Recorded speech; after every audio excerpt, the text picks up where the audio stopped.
আসসালামু আলাইকুম। কি অবস্থা সবার? আসবেন না বিদেশ? আসেন, বিদেশ যেন কি মজার বিদেশ। আর একটু মজার বিদেশ বুঝি একটু দালালে চক্করে পড়েন।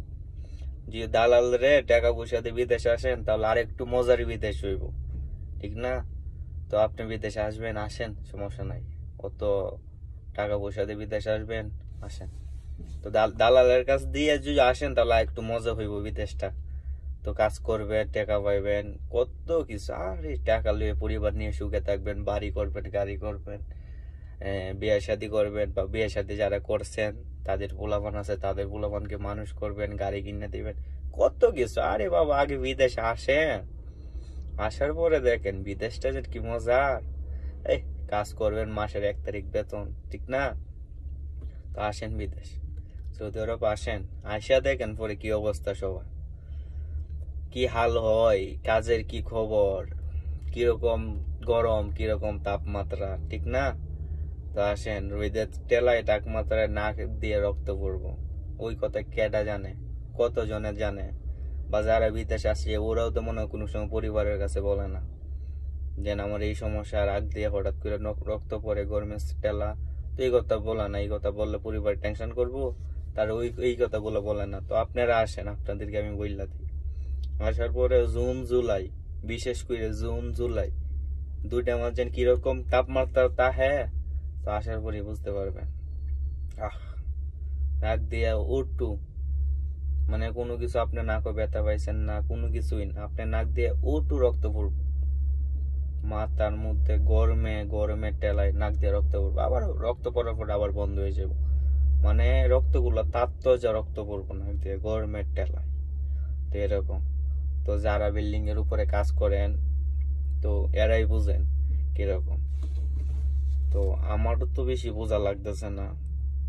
তো আমার ভাগ্য ভালো, তো ভাই আসিল, মামারা আসিল এই জায়গায়। তো এদের কাছে আর কি আইসা পড়ছি আমি।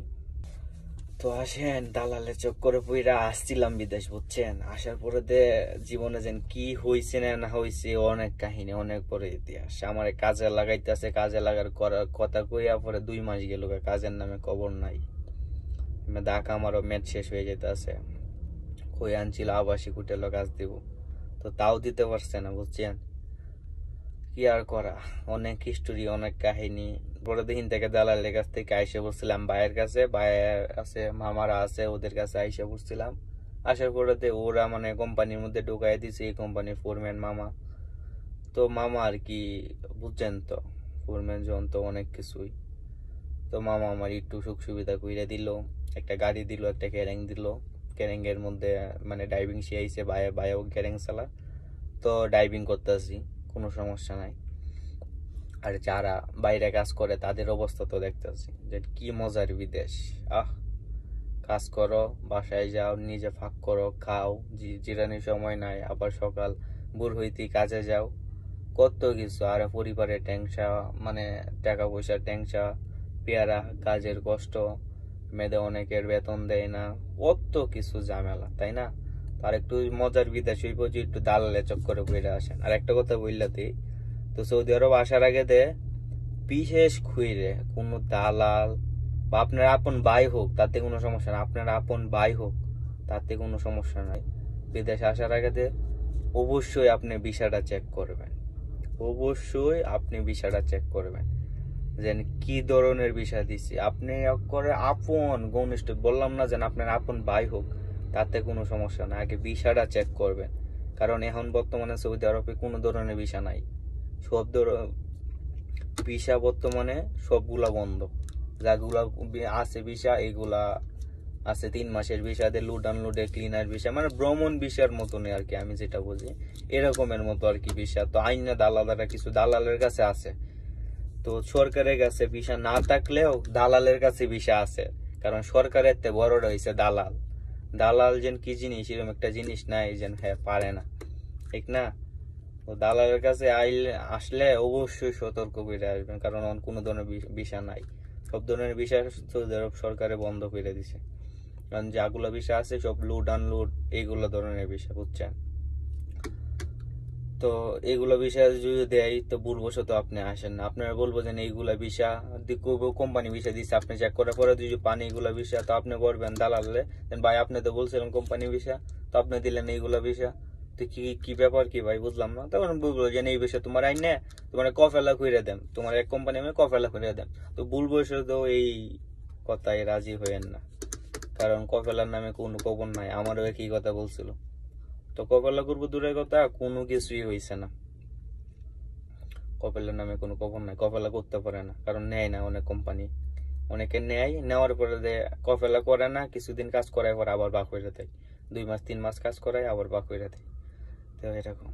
তো সবাই একটা কথাই বলি, বা যারা আসবেন বা যারা আসতে চাইতেছেন বা যাদের আত্মীয় স্বজন আসতেছে, তাদেরকে বইলা দিয়েন যে এখন বর্তমান সৌদি আরবে কোনো ধরনের ভিসা নাই, বা আসার পরে তো যে 3 মাসের বিষয় দিয়ে আসার পরে তো আপনার আকামা লাগানিও যায় না, এইগুলো সরকারে বন্ধ করে দিয়েছে এখন, একদম কোম্পানির লোক ছাড়া কেউ আকামা লাগাইতে পারবো না, এইগুলো সরকারে বন্ধ করে দিতেছে। তো বড় মুসিবতে পড়বো, এত টিয়াতে বিদেশ আইবো বাইঙ্গে।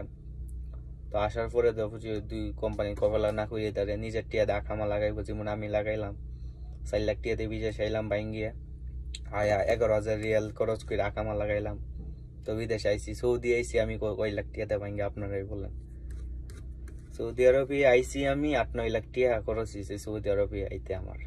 তো আর তারা ইউরোপ কান্ট্রি গুলা কি করছে আমারে, তো এত টিয়া লাগলো নইলে দালালে চক্করে পড়ে আর কি লাগছে এরকম। তো আপনার কপালে এরকম হইতে পারে, তো আগে থেকে একটু সতর্ক হইবেন যে দালালের চক্করে যাতে না পড়েন, বা দালালের কাছে সবকিছু হিসাব নিকাশ কইরে আইসেন, বিষয়গুলা যাচাই কইরে আইসেন।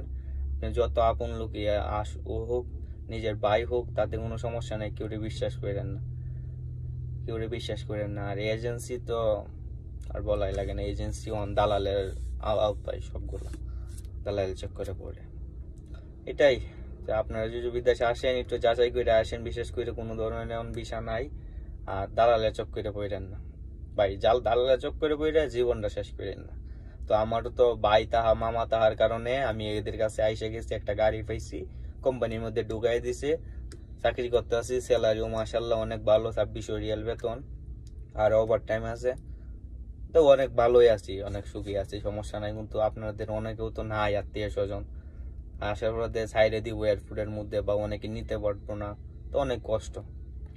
তো সৌদি আরব চাকরি করা তো সহজ না, একমাত্র কোম্পানি লোক ছাড়া। আসার আগে একটু ভাইবে আইসেন বিদেশটা যেন কি মজা, আর ভাবেন যে কাজ করবেন টাকা পাইবেন, ঠিক না? তা আসেন, আসার পরে দেখেন বিদেশটা যেন কিরকম।